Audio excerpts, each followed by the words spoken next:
Ladies and gentlemen, sit down, grab some snacks, and get ready to have your mind blown, because you're watching the ups and downs of Nicolas Cage. 211 was released in 2018, written and directed by York Shackleton. It made approximately $900,000 worldwide before being released to streaming, where it made under $2 million. The film follows two officers with a ride-along, sort of a scared straight program, through a seemingly normal... 211 was released in 2018, written and directed by York Shackleton, with around $900,000 worldwide. The film follows two officers and a young civilian passenger during a ride-along program after they find themselves unprepared and outgunned after they accidentally cross paths with a highly trained team of heavily armed men attempting to rob a bank. Yes, it's a classic bank heist movie, and unfortunately, it is so unbelievably boring. The bank heist plot, I think, is such a versatile way to make your movie. It's a heavily cliched type of movie, as with most popular movie ideas. But every few years, there comes along a game-changing one, like Inside Man or Ocean's 11. It takes the basic formula of the bank heist movie and creates something new with it. And that's what I thought this would be. It had such promise to be a standard action flick where the police officers are trying to get in and the bank robbers have something happening.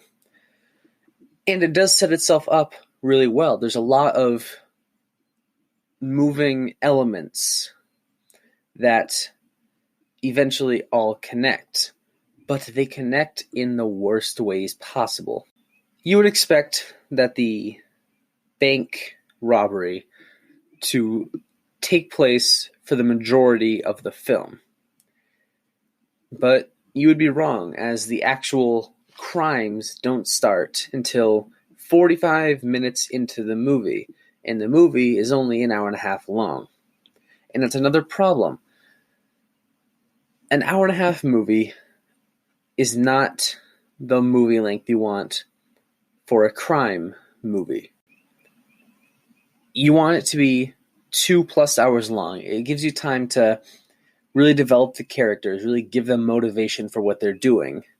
It allows you to create scenes that make sense in the film. But this one doesn't do that. It restricts itself to a too short time period.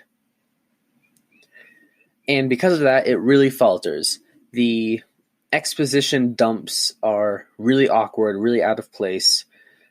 The plot is razor thin that you can barely comprehend why anyone is doing anything. Why are these characters doing this? What is their motive? That's a thing that you want to have be crystal clear, or if it's not crystal clear, make that the point. Don't make it unintentionally hard to figure out why the characters are doing what they're doing. The acting, for the most part, is okay, as are the action scenes. There's very little CGI, which is good for a low-rated Nicolas Cage film. And the effects are believable. The explosions look real. The gunshots and the bullet holes that people receive, they look convincing enough. This movie had so much promise to be a really well-made action film that would set it apart from the other ones in its genre, that would make it a notable movie on someone's radar. Like, hey, have you seen the new Nicolas Cage film? But unfortunately, it couldn't live up to its potential. And that's all I can really say about the film without spoiling it. So, after an ad break, it's going into the spoiler territory. Interested in making your own podcast but not sure where to start? Anchor makes it easy. Anchor has creation tools that allow you to record and edit your podcast right from your phone or computer. Anchor will distribute your podcast for you so it can be heard on Spotify, Apple Podcasts, and many more. You can make money from your podcast with no minimum listenership, and best of all, it's free. Download the free Anchor app or go to anchor.fm to get started. So the film starts off with some military people on a military base doing some military stuff. There's this lady and this man. The lady's doing something with numbers. There's green code on the screen with a bunch of bank information. You think it's going to come up later in the film, but trust me, it will not. They start to leave the military base when all of a sudden, some people start getting shot. These 4 guys are around the military base and they're shooting at the woman, the man, and the people who were escorting them off of it. There's some generic lines when the 4 people go up to the man, the woman. They're like saying, "Hey, you owe us the money." "Hey, Tony, what did it come out to?" "Oh, well, given the aggravation and the time, I'd say about $1 million bucks." And that's how you know a film is great, when it has nice, round, even numbers. They kill the man, they kill the woman, and that scene, you think, that whole opening shot, you think would come up in a meaningful way later. It really doesn't. If that scene was not in the movie, then you would not be out of the loop. You could understand why the people are doing what they're doing. But that scene's over, and then it switches to a high school. This kid's filming himself saying, "I don't have any friends, no one likes me." And then it's proven when a kid shoves that kid's head into the urinal. We learn that the urinal kid is actually Kenny, who's one of the main characters. He punches the kid back, but it looks like he punched him unprovoked in order to not be expelled. He has to go on a ride-along program with 2 police officers. And those 2 police officers are Nicolas Cage and his son-in-law. We learned through about 2 minutes of non-stop exposition dumping, stuff that everyone in the movie already knows, but you have to treat the audience like they're children and spell it out completely. We learn that Nicolas Cage doesn't have a good relationship with his daughter because he couldn't be emotionally available to her when her mother was diagnosed with cancer and had chemotherapy, all that stuff. So she doesn't have a good relationship with him, but he wants to get better with her. We also find out that Nicolas Cage is retiring soon. And then we learn that the daughter and the son-in-law are pregnant. And they're doing a little witty banter like, "Oh, what are we going to name it? How about George?" Which is Nicolas Cage's character's name. And then she says, "Nah, what about Georgina?" Laugh track ensues. Then they move into the ride-along scene. And we find out that Kenny likes to film stuff on his phone, and we learn that Nicolas Cage is a really caring guy, even though he can't really talk about that part of his life. He asks Kenny why was he beating people up. When he finds out that it was in self-defense, he sort of lightens up to him.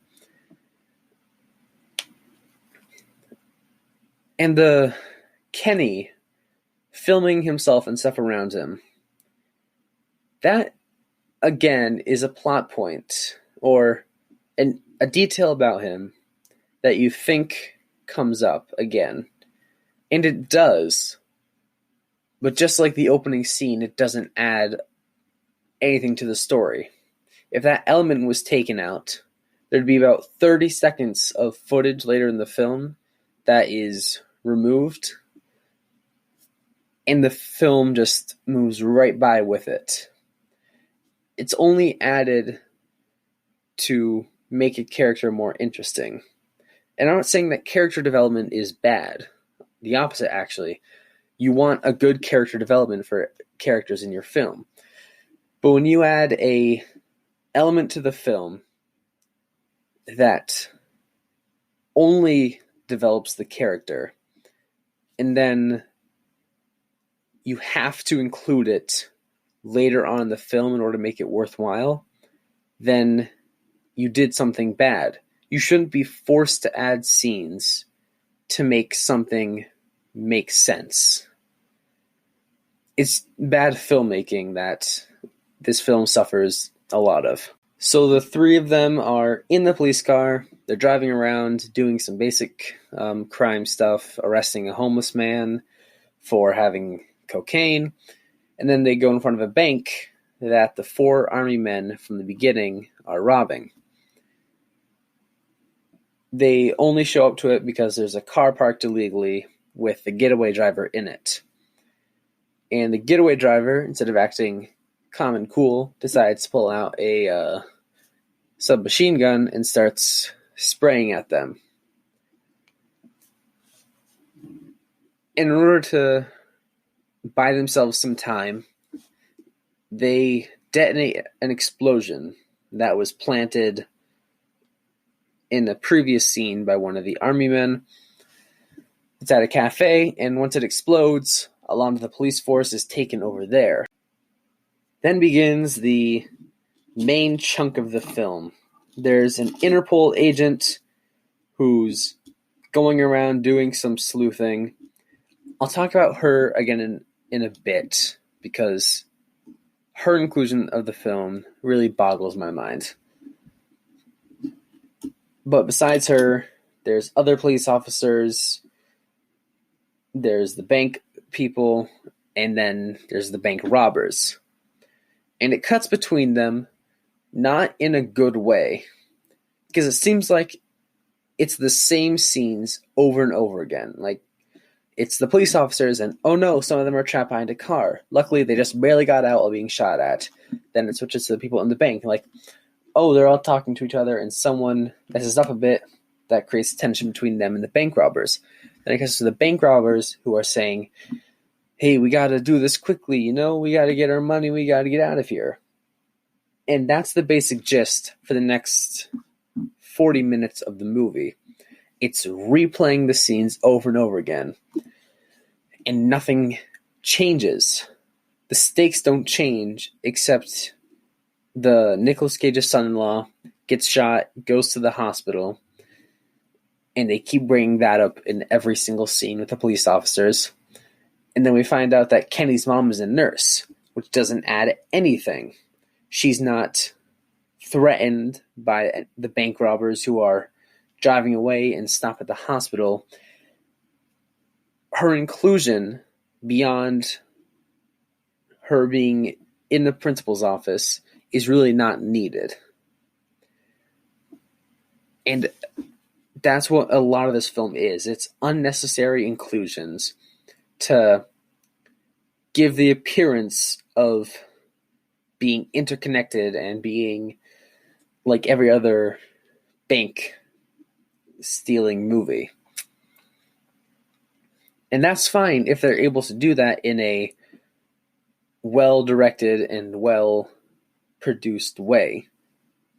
But it's not. The editing is all over the place. The people don't have any motivations for what they're doing.